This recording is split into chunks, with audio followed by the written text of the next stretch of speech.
Your Touchstone. Hi, I'm James Lynch and welcome to this Park Books Update moment. This is in the series called The Lion, the Leader, and Sage, Part 2.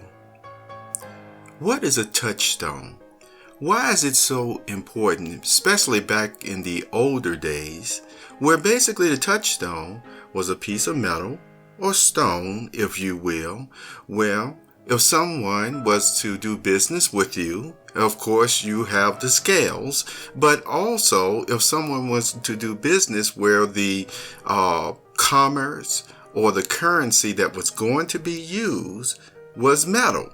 So let's say that you had some gold, okay, a certain size and a certain weight, and it was already established. This certain size and weight of gold will get you 2 sheep, maybe 3 sheep, 4 sheep, okay?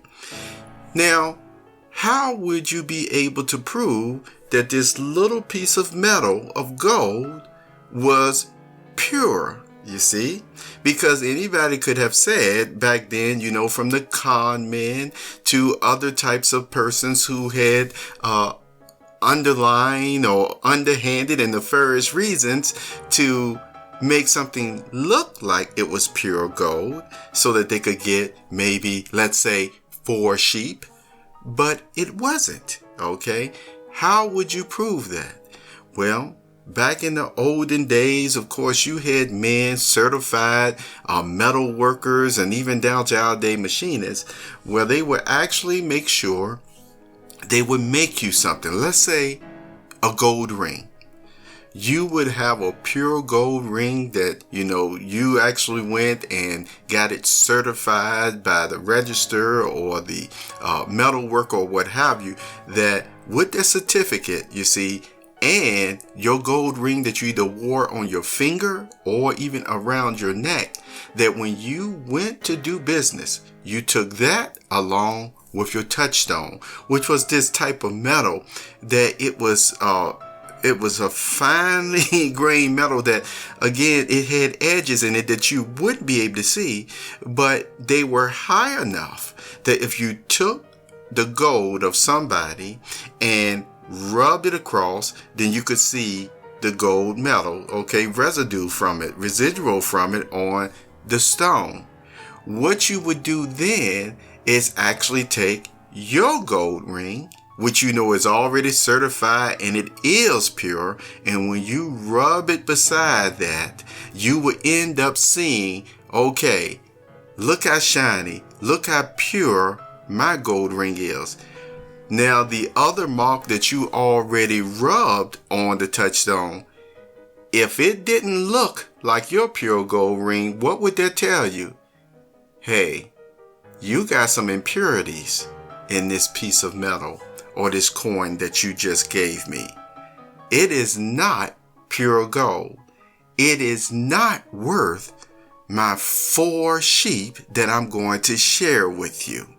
See? And so a touchstone, once again, verified that something was pure. And it was the final authority, of course, with your certificate that shows that, okay, now I said, if you have a pure gold for this weight and size, you get 4 sheep, but you don't have that. So what I'm really seeing from these type of impurities that you have and the color is not matching with mine, it's probably only worth 1 sheep.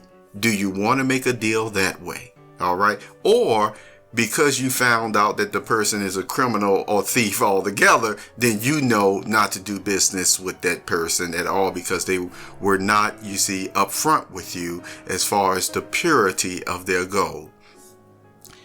Why is this so important today? Where a touchstone sometimes is used in a figure of speech way to designate that, look, we know these are the proven facts here. These are the certified facts and what we have found out for this or that. And it is designated that if we do this universal fact, I like to say universal principle on this matter, then guess what? It truly is worth this. So, how's that figure of speech used? It is sometimes used to say, what is the touchstone of your beliefs? What is the touchstone of your faith? How do you know it is worth this much? How do you know it is worth that much?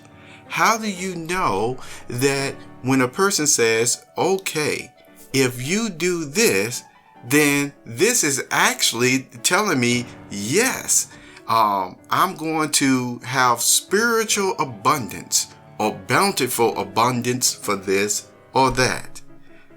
Is it based off of something that's credible? Let me go one more step further. You've heard me often mention that people are either spiritual, spiritistic, or both.